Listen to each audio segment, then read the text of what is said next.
بسم اللہ الرحمن الرحیم۔ السلام علیکم۔ وامدی صاحب کے ساتھ ہفتہ وار سوالو جواب کی براہ راست نشست کو لے کر پھر حاضر خدمت ہیں، آغاز کرتے ہیں۔ ہمارے ساتھ موجود ہیں جناب جاوید احمد غامدی صاحب۔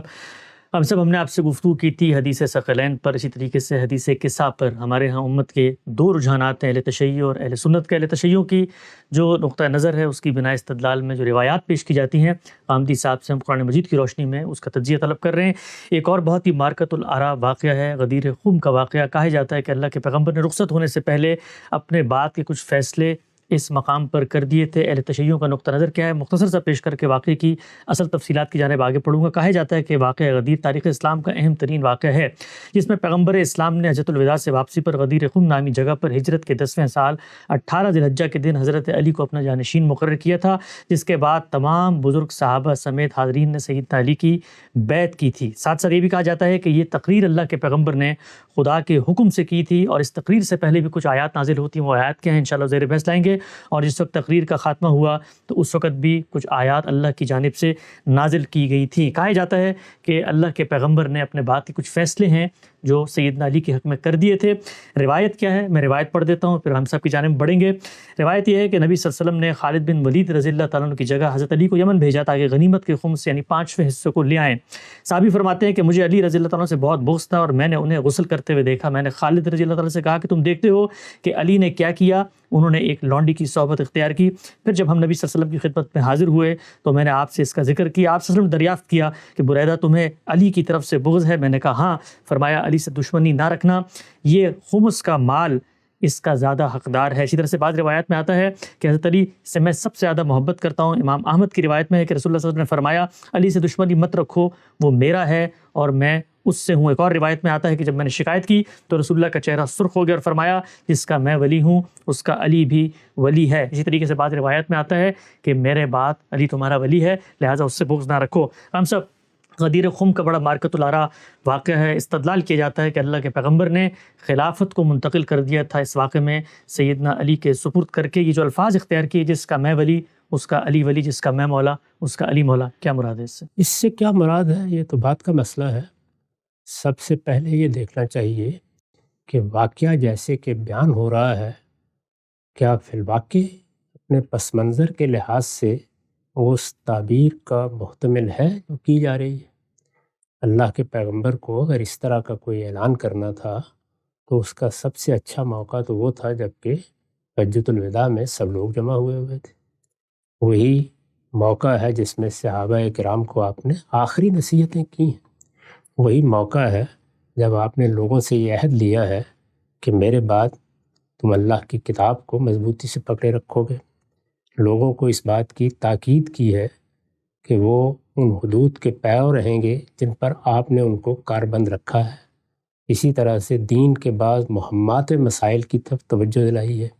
بعض چیزیں جو اس وقت تک کبھی اصلاح نہیں ہو سکی تھیں، ان کی اصلاح کے بارے میں بعض اقدامات کا اعلان کیا ہے۔ تو یہ سب چیزیں اس موقع پر ہو گئیں۔ اگر ایسا کوئی واقعہ ہونا تھا یا اس طرح کا کوئی معاملہ پیش نظر تھا تو اس کی بہترین جگہ وہ تھی، وہاں اس کا اعلان کر دیا جاتا۔ پھر رسالت مآب صلی اللہ علیہ وسلم کا اپنا مرکز مسجد نبوی ہے، یعنی وہی مرکز ہے جس کو آپ نے خود تعمیر کیا، وہیں سے آپ نے حکومت اور ریاست کے سب معاملات کیے ہیں۔ وہی جگہ ہے جہاں آپ نے فیصلے کیے، جنگوں کے فیصلے کیے، بعض اقدامات کے فیصلے کیے، سریے وہاں سے بنا کر بھیجے، یہ سب معاملات وہاں ہوتے رہے۔ اس میں آپ اس کا اعلان فرماتے، لوگوں کو جمع کرتے۔ مدینہ کی حیثیت گویا ایک مرکز کی تھی، اس میں اگر موقع ملتا تو لوگ آپ کی بات سنتے اور وہ بات دنیا تک بھی صحیح طریقے سے پہنچ جاتی۔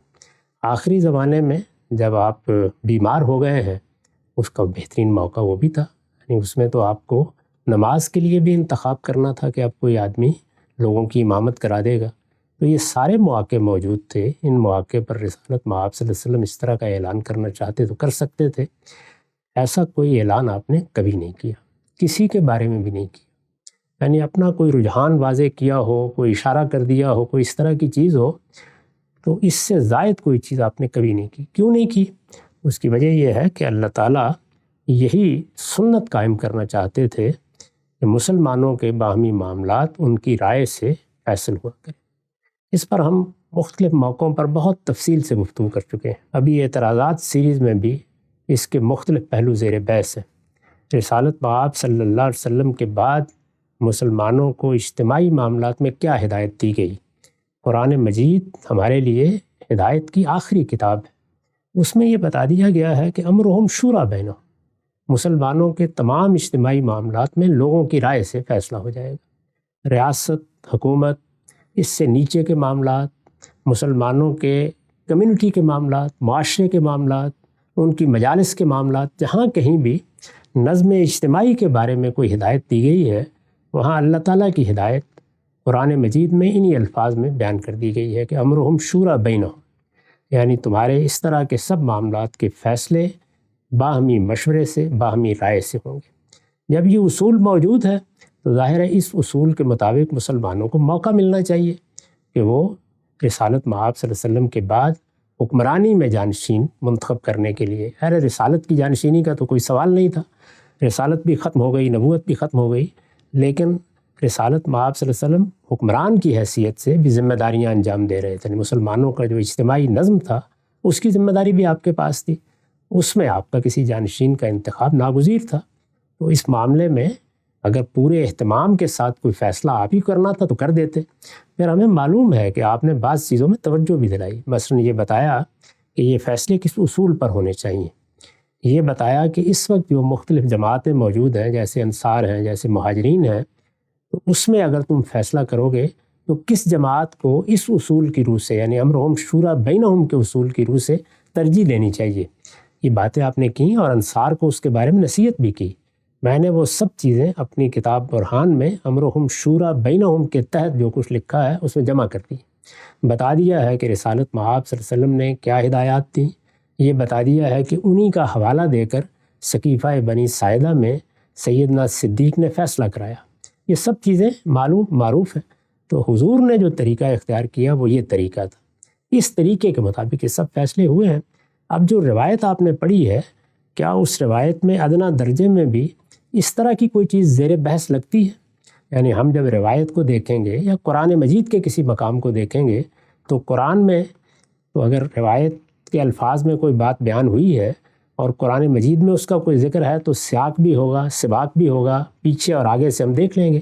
جیسے کہ اس سے پیچھے جو سوالات آپ نے کیے، حدیث ثقلین ہے مثال کے طور پر، یا حدیث قصہ ہے، یا اہل بیت کی تعیین کے معاملات ہیں، تو ان میں نے آپ کو بتا دیا کہ دیکھیے یہ سورہ احزاب ہے، یہ اس میں معاملہ زیر بحث ہے، یہ اس کا پس منظر ہے، الفاظ یہ ہیں، جملوں کی تعلیف یہ ہے، اس سے پیچھے یہ سیاق و سباق ہے، اس سے یہ بات بالکل واضح ہو جاتی ہے۔ روایت میں بھی دونوں شکلیں پیش آ جاتی ہیں، یعنی بعض اوقات الفاظ سے بات واضح نہیں ہوتی۔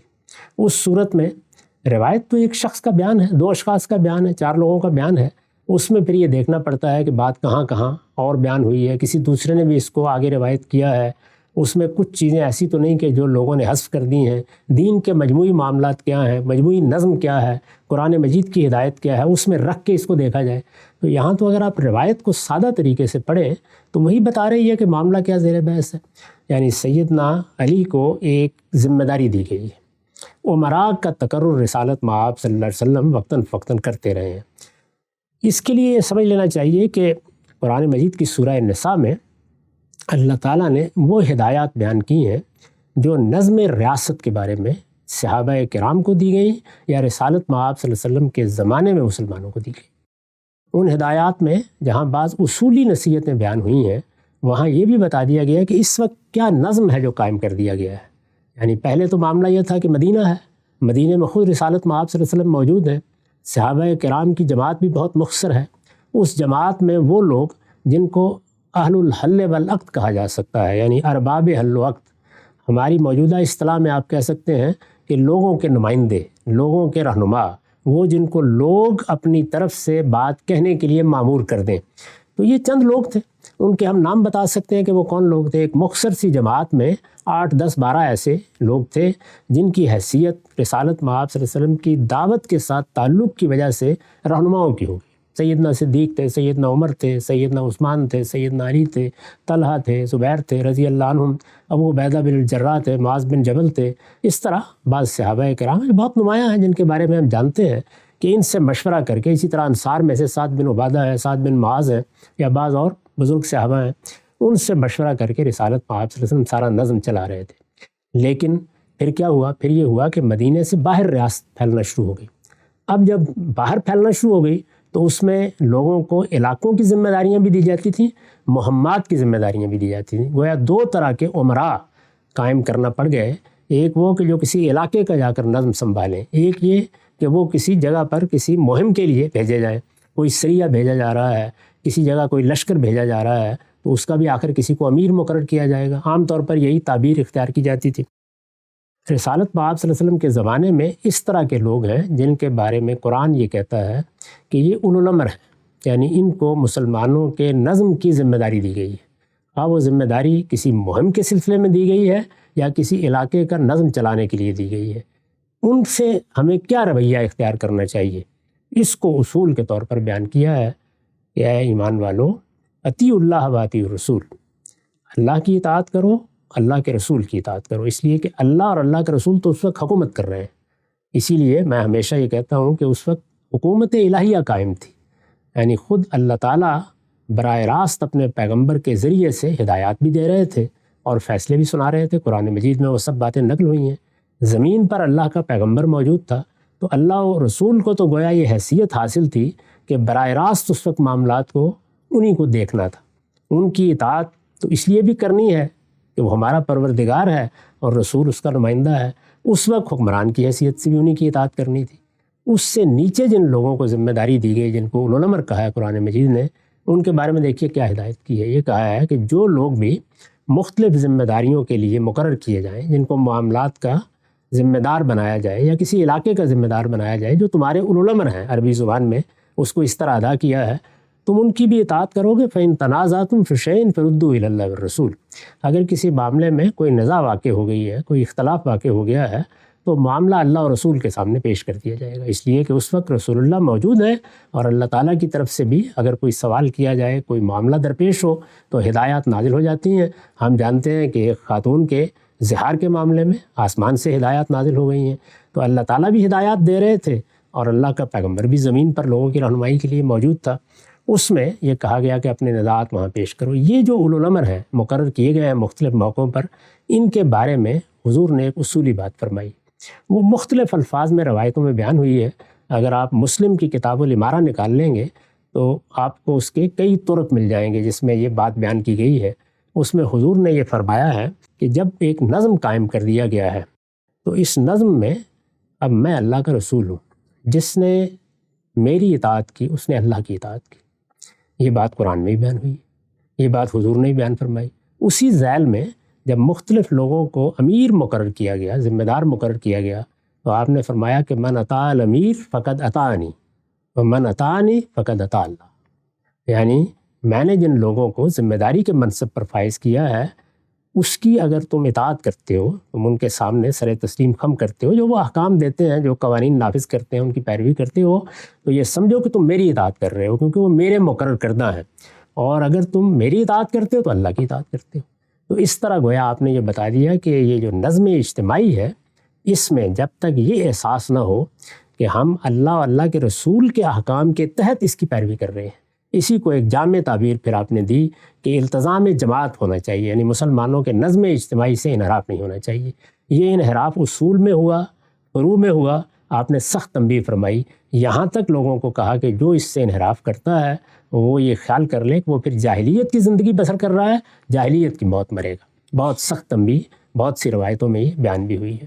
اس موقع کے اوپر رسالت مآب صلی اللہ علیہ وسلم نے ان کو امیر مقرر کر کے بھیجا ہوا ہے، وہ ایک ذمہ داری کو ادا کرنے کے لیے گئے ہیں، اس ذمہ داری کے تحت ان کو بعض فیصلے کرنے ہیں۔ اس میں یہ آپ جانتے ہیں کہ ایک بڑا فیصلہ مالی معاملات میں ہوتا ہے۔ مالی معاملات کے فیصلوں میں ہمیں قرآن سے معلوم ہوتا ہے کہ لوگ رسالت مآب صلی اللہ علیہ وسلم پر بھی الزام تراشی سے باز نہیں جاتے تھے۔ منہم من یلمزک فی الصدقات، قرآن مجید میں ہے نا، یعنی خود رسالت مآب صلی اللہ علیہ وسلم کے بارے میں بھی لوگ بحثیں کرنا شروع کر دیتے تھے۔ بعض اوقات یہ بات کہہ گزرتے تھے، ناشائستگی کے انداز میں کہہ گزرتے تھے، یہ تو کچھ بے انصافی ہو گئی ہے، معلوم ہوتا ہے کچھ اقربا پروری ہو رہی ہے۔ یہ معلوم ہے کہ ایک بڑا واقعہ ہو گیا تھا جس میں انصار کو بھی گلہ ہوا اور رسالت مآب صلی اللہ علیہ وسلم کو ایک تقریر کر کے ان کا گلہ دور کرنا پڑا۔ تو اس موقع پر بھی سیدنا علی نے جو خمس کا روپیہ کہیے، مال کہیے، یا جو کچھ بھی ان کے پاس تھا، اس میں غلام بھی ہوتے تھے، لونڈیاں بھی ہوتی تھیں اس زمانے میں۔ اسی طرح اموال کی چیزیں جیسے اونٹ ہیں، گھوڑے ہیں، اسی طرح سے بھیڑ بکریاں ہیں، یہ بھی ہوتی تھیں۔ تو اس طرح کی بہت سی چیزوں میں وہ 5واں حصہ نکال لیا جاتا تھا۔ یہ معلوم ہے کہ اس میں جو قانون بیان ہوا ہے وہ یہ کہ عام طور پر تو مال غنیمت ملتا تھا، تو اس میں 5واں حصہ نکال کے باقی تقسیم کر دیا جاتا تھا۔ اور اموال فے کے بارے میں یہ بتا دیا گیا تھا کہ ان میں چونکہ مسلمانوں نے اپنی طرف سے کوئی خدمت انجام نہیں دی تو وہ سارا کا سارا قومی املاک کی حیثیت سے رہے گا، اور اس کے بارے میں جو مصارف ہوں گے وہ بھی سورہ حشر میں بیان ہو گئے ہیں۔ تو اس موقع پر انہوں نے نکال لیا، وہ نکال لینے کے بعد وہ لا رہے ہیں، اس میں ان کا اپنا حصہ بھی ہے، وہ بیان ہوا ہے، یعنی رسول اللہ کا بھی ہے اس میں، اسی طرح آپ کے اقربا کا حصہ بھی ہے، اور جو حضور کو کوئی باقی چیزوں پہ خرچ کرنا ہو اس کے بارے میں بھی ہدایات دے دی گئی ہیں، وہ سورہ انفال میں بیان ہوئی ہیں۔ کسی لونڈی کے بارے میں اس طرح کی نزاع پیدا ہو گئی، نزاع پیدا ہو جاتی ہے تو آپ جانتے ہیں کہ بعض اوقات نزاع نفرت میں تبدیل ہو جاتی ہے، بغض میں تبدیل ہو جاتی ہے۔ صحابی نے بتایا مجھے تو، اس صحابی نے خود بتایا بھی ہے کہ یہ صورتحال ہے، یہ ایک بڑی ہی ناخوشگوار صورتحال ہے، نہیں پیدا ہونی چاہیے، ایسے معاملات میں نصیحت بھی کرنی چاہیے۔ حضور نے اس پس منظر میں ان کو نصیحت کی ہے، اور نصیحت کرتے ہوئے یہ بتایا ہے کہ یہ معاملہ کسی بدنیتی سے نہیں ہوا، نہ سیدنا علی کے بارے میں یہ سوچا جا سکتا ہے کہ وہ کوئی بے انصافی کریں گے یا تمہارے ساتھ کوئی زیادتی کریں گے، اور نہ کسی مومن کے یہ شان ہے کہ وہ اپنے بھائیوں کے ساتھ اس طرح بغض رکھے۔ بھائیوں کے ساتھ کیا، کسی صحابی کے ساتھ رکھے، صحابی کیا، رسالت میں آپ صلی اللہ علیہ وسلم کے تعلق رکھنے والے کسی مقرر کرنے والے کے ساتھ، یا کسی آپ کے مقرر کردہ امیر کے ساتھ رکھے، تو آپ نے بہت سخت تنبیہ فرمائی، بالکل برمحل ہے۔ اور اس کے بعد یہ کہا کہ اب تم اگر یہ سمجھنا چاہتے ہو کہ میرے مقرر کردہ امراء کی کیا حیثیت ہوتی ہے، تو علی کو میں نے مقرر کیا تھا، اس وجہ سے جو لوگ مجھے اپنا سردار سمجھتے ہیں علی کو بھی انہیں اپنا سردار سمجھنا چاہیے۔ اچھا، تو اس پس منظر میں یہ نصیحت کی گئی ہے، ایسی نصیحت بہت سے موقعوں پر کرنے کی ضرورت ہوتی ہے۔ میرے نزدیک رسالت میں آپ صلی اللہ علیہ وسلم کا یہ ارشاد اسی اصولی بات کی فرع ہے کہ من اطاع الامیر فقد اطاعنی و من اطاعنی فقد اطاع اللہ۔ سبحان اللہ، ہم سے بہت ہی خوبی کے ساتھ قرآن مجید کی روشنی میں روایت کا اصل پس منظر کیا ہے، اور اس آپ صلی اللہ علیہ وسلم جو ایک اطلاقی تبصرہ کر رہے ہیں اس کی اصل قرآن مجید میں کیا ہے وہ آپ نے بیان فرمائی۔ اچھا، اس سے پہلے غام صاحب کہ میں وہ 2 آیتیں زیر بحث لے کر آؤں جن کے بارے میں کہا جاتا ہے کہ روایت جس وقت پیش کی گئی، رسول پاک صلی اللہ علیہ وسلم نے خطبہ دیا تو پہلے اور بعد میں کچھ آیتیں بھی نازل ہوئیں، جس سے یہ استدلال کیا جاتا ہے کہ اللہ تعالیٰ خود قرآن مجید میں اسی فیصلے کا حوالہ دے رہے ہیں۔ آیتیں آتی ہیں زیر بحث۔ اس سے پہلے غام صاحب جو مقدمہ اس پورے کے پورے واقعہ غدیر خم سے برآمد کیا جاتا ہے، جن لوگوں کے حق میں برآمد کیا جا رہا ہے کہ جی اللہ کے پیغمبر نے ان کو خلافت کی جانشینی پر اور اس جگہ پر فائز کر دیا ہے، جس وقت اللہ کے پیغمبر رخصت ہوئے، سیدنا ابوبکر کے بارے میں فیصلہ ہوا، الائمۃ من قریش کی روایت ہے، تو جن کے بارے میں مقرر کیا ہے اور کہا جاتا ہے کہ صحابہ نے بیعت کر لی تھی، تو سب سے پہلے تو ان کو اس موقع پہ بڑھ کے کہنا چاہیے تھا کہ یہ آپ لوگ کیوں بیٹھ گئے جی فیصلہ کرنے کے لیے، اس لیے غدیر خم میں تو فیصلہ ہو چکا تھا، تو سیدنا علی نے تو روایت کبھی پیش نہیں کی۔ ایسا کبھی ہوا نہیں، نہ انہوں نے اپنے آپ کو اس حیثیت سے پیش کیا، نہ اپنا استحقاق کبھی اس حوالے سے منوانا چاہا۔ سارے آپ ذخیرہ روایات کو دیکھ جائیے، تاریخ کو دیکھ جائیے، وہاں پر یہ کشمکش موجود ہی نہیں ہے۔ لیکن جہاں پر بھی کچھ عمارت کے فیصلے ہوں گے وہاں میں یہ سمجھ سکتا ہوں کہ میں اس خدمت کو زیادہ بہتر طریقے سے انجام دے سکتا ہوں، آپ یہ سمجھ سکتے ہیں کہ آپ بہتر طریقے سے انجام دے سکتے ہیں۔ اس لیے سیدنا علی کے دل میں، کسی اور صحابی کے دل میں ایسا کوئی خیال رہا ہو یا اس نے کبھی اس کا کوئی اظہار بھی کیا ہو تو یہ کوئی ایسی قابل اعتراض بات نہیں ہے۔ لیکن رسالت میں آپ صلی اللہ علیہ وسلم نے فیصلہ کر دیا ہے، اس فیصلے کو فیصلے کی حیثیت سے پیش کیا جائے، ایسا کوئی واقعہ کبھی پیش ہی نہیں آیا۔ بالکل واضح ہو گیا۔ وہ 2 آیات کون سی ہیں جو اس واقعے کے ساتھ جوڑ کر بیان کی جاتی ہیں؟ پہلی آیت یہ کہا جاتا ہے کہ نازل ہوئی واقعے سے پہلے آیت کے الفاظ ہی ہیں کہ ان کی پرواہ نہ کرو اے پیغمبر، اور جو کچھ تمہارے پروردگار کی طرف سے تم پر نازل کیا گیا ہے وہ انہیں پہنچا دو جس طرح کے پہنچانے کا حق ہے۔ کہا جاتا ہے کہ پہنچانے کی کیا بات تھی، وہ یہ تھی کہ رسالت میں آپ صلی اللہ علیہ وسلم نے جو غدیر خم پہ خطبہ دیا، اللہ اس کو پہنچانے کی بات کر رہا ہے۔ ہم سب اس آیت میں کیا اسی کی بات ہو رہی ہے؟ اس آیت میں کس کی بات ہو رہی ہے یہ آیت بتائے گی، یہ میں باہر سے کیسے بتا سکتا ہوں، کوئی اور کیسے بتا سکتا ہے؟ تو قرآن مجید میں اس آیت کو نکالیے اور آگے تک پڑھتے چلے جائیے، جو بات پہنچانی ہے وہ آگے بیان ہوئی۔ اچھا، اور وہ کوئی ایک جگہ بیان نہیں ہوئی بلکہ مسلسل بیان ہوئی، اس میں آیات پر آیات ہیں، آگے کافی دیر تک اللہ تعالیٰ نے اسی میسج کو بیان کیا ہے اور یہ بتایا ہے کہ اس وقت یہ یہود و نصارہ کے ساتھ معاملہ درپیش ہے۔ ان لوگوں نے یہ بدقسمتی سے رائے قائم کر رکھی ہوئی ہے کہ یہ خدا کی کوئی چہیتی امت ہے، انہوں نے تورات کو چھوڑ دیا، انجیل کو چھوڑ دیا، اللہ کی کتابوں پر عمل کرنے سے گریزاں ہو گئے۔ ان کو پوری طرح بتا دیا جائے کہ اللہ کے ہاں ان کی کوئی حیثیت نہیں ہے جب تک یہ تورات و انجیل کی اقامت نہیں کرتے۔ یہ اصل میں وہ بات ہے جو آخری درجے میں آگے کہی گئی ہے، اسی کے بارے میں یہ فرمایا ہے کہ یہ پیغام پہنچا دیا جائے۔ قرآن مجید منتشر اقوال کا مجموعہ نہیں ہے کہ آپ اس کی کوئی آیت پکڑیں اور جہاں سے چاہیں ایک قصہ لے کر آئیں اور اس کے ساتھ اس کو جوڑ دیں۔ اس نے کوئی بات کہی ہے تو اس کا سیاق دیکھیں گے، اس کا سباق دیکھیں گے، آگے پورا ایک خطبہ ہے جس کو قرآن نے نقل کیا ہے، وہ پیغام ہے جس کے پہنچانے کے بارے میں کہا ہے کہ بے کم و کاس پہنچا دیا جائے، کسی مخالفت کی پرواہ نہ کی جائے۔ اب یہود و نصارہ کی یہ بات کہ ہمارے ساتھ بھی کوئی معاملہ کر لیا جائے، ہماری بھی حیثیت تسلیم کر لی جائے، اس کا کوئی امکان نہیں ہے۔ صاف صاف کہہ دیا جائے کہ جو اللہ تعالیٰ نے اپنی کتابوں میں ہدایت کی ہے اس کی اقامت کرو گے تو اللہ کے حاضر پاؤ گے اور ہم بھی تمہیں قبول کریں گے، نہیں کرو گے تو تمہارے درمیان فراق ہے۔ یہ بات ہے پوری پہنچانے کے لیے کہا گیا۔ اس کا کیا تعلق ہے ان واقعات سے؟ اس طرح کی باتیں قرآن مجید کے باہر سے لانا، اس میں داخل کرنا، یہ بجائے خود اللہ کی کتاب کو نہ ماننے کے مترادف۔ ایک وقت واضح ہو گیا۔ اچھا، ہم سب کہا جاتا ہے کہ جس وقت اللہ کے پیغمبر نے خطبہ دیا اور یہ بات پہنچا دی، اس کے بعد یہ آیات نازل ہوئیں، یہ بھی سورہ مائدہ ہی کی آیات ہیں۔ اس میں فرمایا گیا ہے تمہارے دین کو آج تمہارے لیے پورا کر دیا گیا ہے اور تم پر اپنی نعمت تمام کر دی گئی ہے اور تمہارے لیے دین کی حیثیت سے اسلام کو پسند کیا گیا ہے۔ گویا استدلال یہ کیا جاتا ہے کہ اللہ کے پیغمبر نے جب آخری فیصلہ کر دیا، اس کے بعد اللہ نے یہ حکم نازل کیا کہ اب دین مکمل ہو گیا ہے۔ گویا آخری فیصلہ یہی تھا کہ سیدنا علی کو جانشین بنا دیا جائے، اور غدیر خم کے موقع پہ یہ الیوم اکملت لکم دینکم والی آیت نازل ہوئی۔ یہاں آپ کوئی داستان سنا سکتے ہیں، لیکن وہ سب داستانیں باہر کی داستانیں ہیں۔ سورہ مائدہ کی آیات ہیں، سورہ مائدہ کو سادہ ترجمہ سامنے رکھیے، پڑھتے چلے جائیے، اس میں بالکل ٹھیک مقام پر یہ آیات آئی ہیں اور اپنے سیاق و سباق میں آئی ہیں۔ وہاں یہ بتایا جا رہا ہے کہ دین کے احکام پورے ہو گئے ہیں، جن چیزوں کی وضاحت مطلوب تھی وہ کر دی گئی ہے، شریعت کا کوئی پہلو ایسا نہیں رہا جس میں اب کوئی ابہام ہو۔